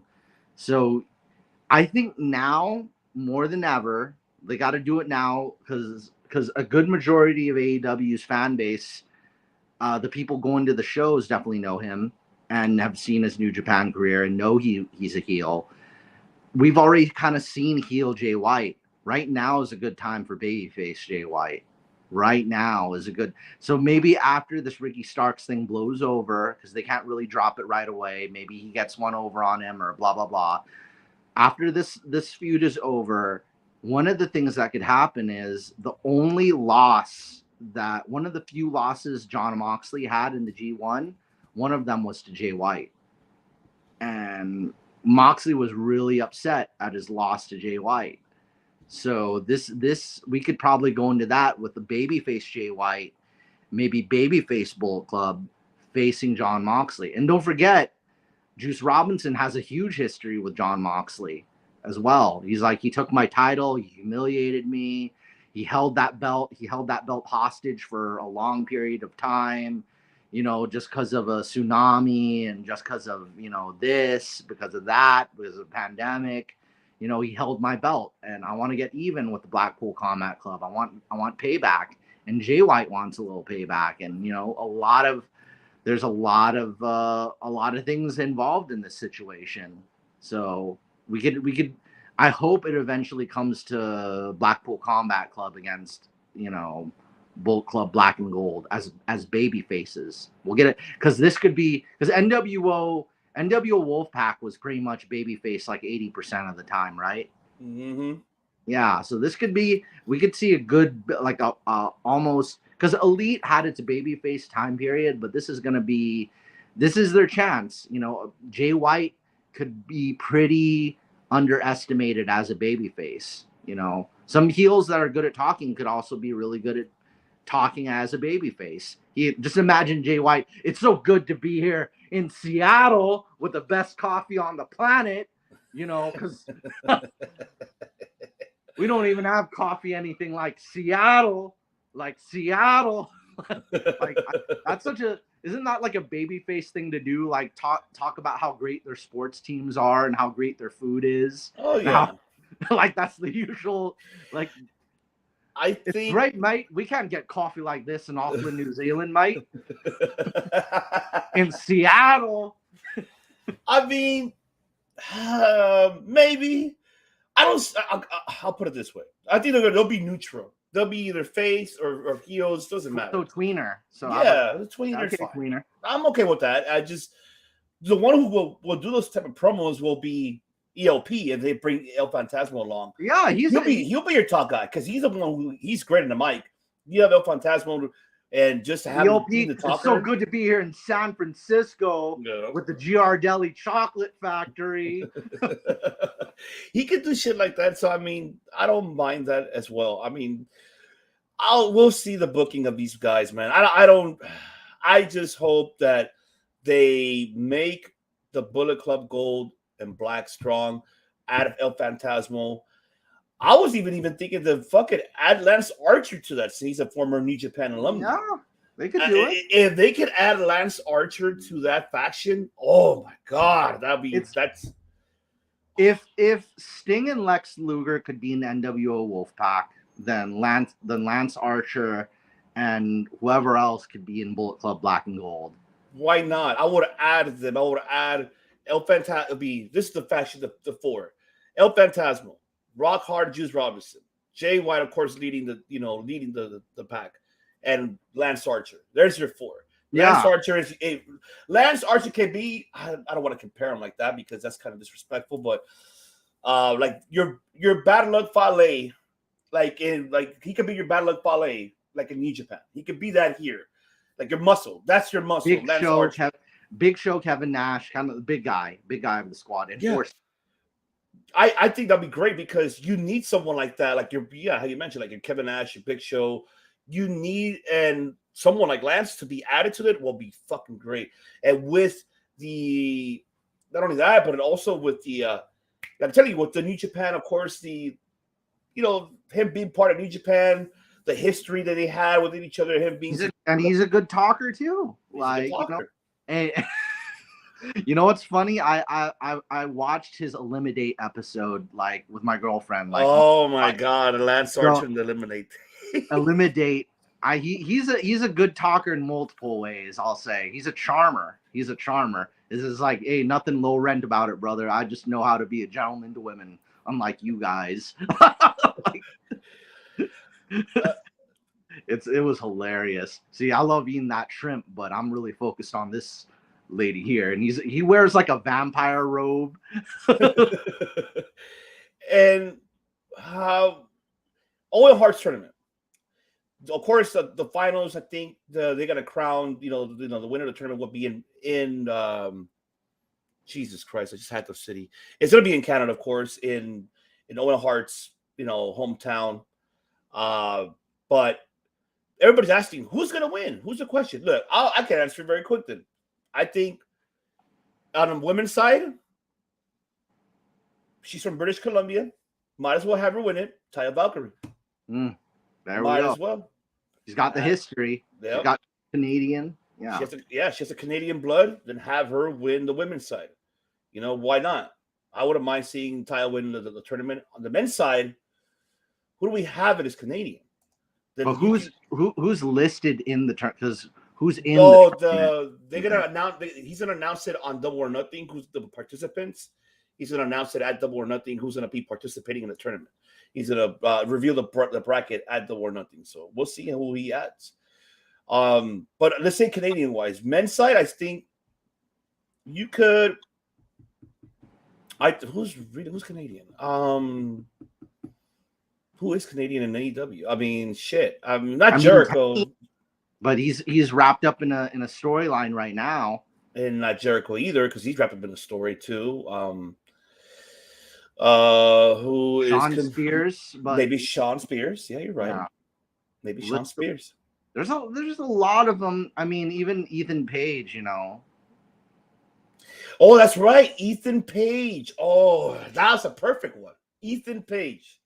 That is perfect. Yes. He needs a chance to kind of go off on his own because he's getting too wrapped up in these factions. I wouldn't mind him just really being on his own because there's too much Men of the Year, The Firm, the Five Guys hamburgers. Just Five Guys. Yeah, just Five Guys hamburgers.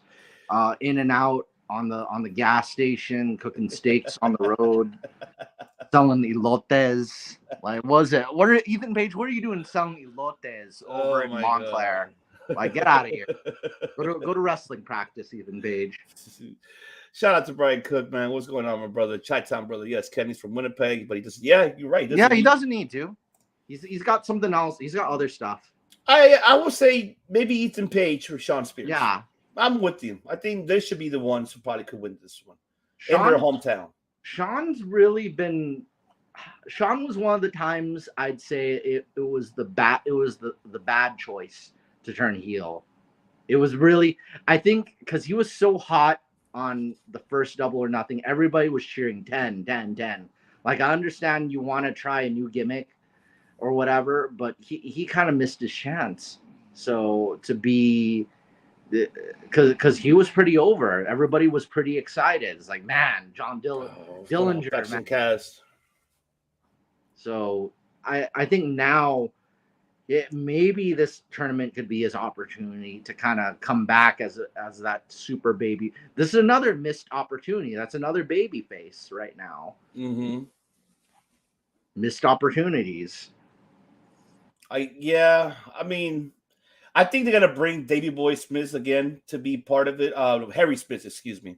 Yeah. Harry Smith, they're gonna bring him back into the tournament again. Brian Pillman Jr., he's not Canadian, but he has a lot of connections to the Canadian factions. Yep, he could be there. He should be in this tournament, and I think that'll be great to see as well. We'll see. I mean, and I'm excited for Canada because they're getting all of this, and they're getting Forbidden Door. They're getting the Owen Hart tournament finals over there, so this is going to be great for them. I'm happy for the Canadian fans out there because they don't get Dynamite, they get Rampage, which just sucks. But yes, I'll be down for Ethan Page too. But man, yes, there you have it, ladies and gentlemen. But before we go, let's preview what's going to happen next Wednesday on Dynamite. And I'm going to go through the card very quickly. And here you go. We're going to have, of course, you're going to hear from the Elite coming up next Wednesday on Dynamite. And, of course, we're going to have the Trios and Mayo Trios Battle Royale. And we're also going to have Samurai versus Will Nightingale. We're also going to have the 8-man tag team match, Orange Cassidy, Madam Cole, Roger Strong, Bandito versus the Jericho Appreciation Society. And we're going to have the four-pillar tag match, MJF, Sammy Guevara versus Darby Allin and Jack Perry. And the main event, of course, is a steel cage match, Kenny Omega versus Jon Moxley on Dynamite next Wednesday. Jesus Christ. How to do what excited. I don't know if you heard Excalibur last Wednesday. He went off and he was choked. It was like he was out of breath. $20 over here, $30 there, $100 here, and then sold for $9 billion. Oh my God! But this $1 here, $10 there. Oh, that's right. What about if Kyle O'Reilly will be able to be back in time for the tournament? He's also from British Columbia. You're right. Kyle O'Reilly. Yeah, you're right, Brian. Maybe we could get him. Well, you're excited for this, the steel cage match. That's going to be your main event for sure. I think this steel cage match, I want them to keep it in the cage because it wouldn't make sense for. I think this is a good effort, a good booking move to really show how they are in the ring. Because I think almost every match, Kenny Omega versus Jon Moxley 1-on-1, has either been a lot of weapons involved or there's the barbed wire. They really need to keep these two in the ring grappling. That's what I want to see. I think now is the chance to kind of after all Moxley's built, Moxley's not a bad grappler. He's got a lot of stuff he's built up over the years. And plus he's got peers who are grapplers. Him and Danielson, him and Claudio. They're doing grappling 101, Yeah. William Regal grappling 101. He should have picked up more than enough if in addition to his career. So let's see them really keep it in the ring. Maybe I want this to actually come to a pinfall, no weapons. Yeah. I mean that screwdriver might show up, but please keep it somewhere else. They might tease it, but I want to see Fist. I don't want to see the screwdriver, to be honest. Yes. They'll tease it, but please, I don't want that to be in the finish. Yes, bro. Fickle. They're fickle. Oh, we don't want that. We don't want that fitness. Yeah, no. We don't want that. It's an amateur thing. There you go. Amateur thing, Brian. It's an amateur. Amateur, right? Oh, use that screwdriver. That'd be funny if Kenny actually turned that phrase on him. And then, of course, good to see Roger Strong making his debut next week as well. That's going to be interesting to see in this 8-man tag team match to see if he takes the pinfall. I mean, he gets the win for the team, or maybe Adam Cole, of course. But yeah, Roderick, good to see him. I don't know where this is going with Orange Cassidy and Bandito. I guess whatever. It doesn't. I guess it is what it is, right? It would have been nice if Bobby Fish and Kyle O'Reilly would have been there. There you have your Undisputed versus the JAS. It would be awesome to see, but oh well, we'll see about that. And yeah, this one is going to be. See, I'm telling you, this is going to lead to the way for this getting the group more and more stronger. The Outcast and Soraya, she's doing fantastically. I think I liked it. I really like this, and it's going to happen. Right here is where I'm like, okay, so what? The winners get a number one contendership of the trios title, which I think that could be the case. I think I wouldn't mind having the. You know what? I think the Acclaim might win this one. I don't know who them challenging the House of Black. What do you got on that one? It would be a really nice like pump it up for Billy Gunn this late in his career.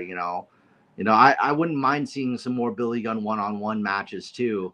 Down the line, because this I think having a belt kind of protects you. Having a trios title kind of protects you in one-on-one losses, because like, oh, okay, he already has this title. He doesn't really need this one-on-one win. So Billy Gunn could put a little shine on some new talent, in addition to the fact that, let's see, other factions. You got Dark Order. Yeah, Dark Order and Butcher and Blade. They have their chance in there. The Tony Nese faction, Tony Nese and some of the Ring of Honor guys, they've got that Ring of Honor trios belt that they could kind of play with. So these guys are just kind of space fillers for this one. They should just go over to Ring of Honor, because they've got that top trios division that they need to fill out, and then the TMZ, QTV faction. I mean, they'd be okay as like heel champions, but it'd be kind of. We ain't feeling Solo, go Komoroto, whatever. And then you have. So I'd probably only go with everybody on the left side of this picture. What about the Lucha Bros and Hijo de Vikingo? Yeah, it's a nice change up, because they've got a different guy other than like Laredo Kid or Pac, So it's kind of a nice change up. But I mean, it'll be interesting them holding the title with a different third man. But other than that, I'd be cool with them, because you could get a lot of good matches out of them in the oncoming, And right here, who do you think will take the fall? I think Sammy's gonna cost it for the team, but the question is, who will pin Sammy? Would it be Darby or would it be Jack Perry? Well, this is going to all happen after Sammy Guevara washes the windows of my apartment. It's going to be, and after he does all the chores at my place, he'll do that, and then he'll take the pin. It's like, all right, all done, Matt. I'm going to lie down for the pin now. It's like Sammy Guevara, guy who has a lot of things he has to do. That's what I'm calling him now. Oh, well, yeah. I think we'll see I think Sammy's gonna take the fall. Yeah. And yeah, MJ was gonna be upset. He's gonna cut that check off. Like, you're not getting the check anymore. You cost us the match. And I think it's gonna be Jungle Boy getting the pin. And like I said, I like this feud because they're making Jungle Boy look strong. They're making him look like somebody finally for once. I think he's slowly shifting away from the Jungle Boy persona, because the all black clothes and the deep voice, and like, he doesn't sound like a boy when he talks. That's true. He doesn't sound like a boy as he talks. He might just be Jack Perry, the Avenger or something. I don't know. But he should try something new. That's why I think he should come out the other side of this feud a very different character, and we're already kind of starting to see that he's mutating, but not becoming Wolverine. That's true. I already know. Yes, exactly. We're excited to see Dynamite, but for sure, man, there you have it, ladies and gentlemen. But don't forget to tune in next weekend, Cinco de Mayo, because guess what? Guess what it is? The next following weekend, even though it's on May 9th, but we will be celebrating, and we will have a revelation as well next Sunday, because it's the the Cinco de Mayo weekend, and it's the Circle Debate 3-year anniversary next Sunday. Episode 151 will be the 3-year anniversary, and we got a little surprise for all of you guys as well.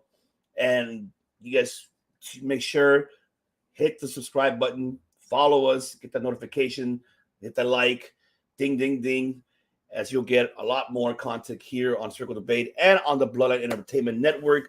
You see it right below. Go to the website to get all your sports, all your articles from MMA, bet slips from Bakley, articles from Brett, top matches of the week. You get also mock draft guide with the articles of football. You got Roto's Flappers, of course, Streets, who gives you all the MLB up-to-date news and coverage, and fantasy baseball. Go to bloodlinenetwork.com right there below us. You see it. Go there now and go to that website, that sexy website. You get everything there. You can also find the show there and the audio platforms there as well. And like I said, you can find us on Twitch as well. Circle Debate on Twitch. Follow us on social media. You see that as well. And follow us on Bloodline Entertainment Network as well on Twitch. We'll be back next Sunday as we'll be recapping Dynamite, of course, and of course Backlash, and celebrating the 3-year anniversary, because it'll be wonderful, because we're going to have the whole crew together next Sunday, the 3-year anniversary, and we're going to have a revelation for you guys. But I'm excited. I don't know you're excited, but I am excited, Matt Callis. I don't know how you feel. I'm so excited, and I just can't hide it. There you go.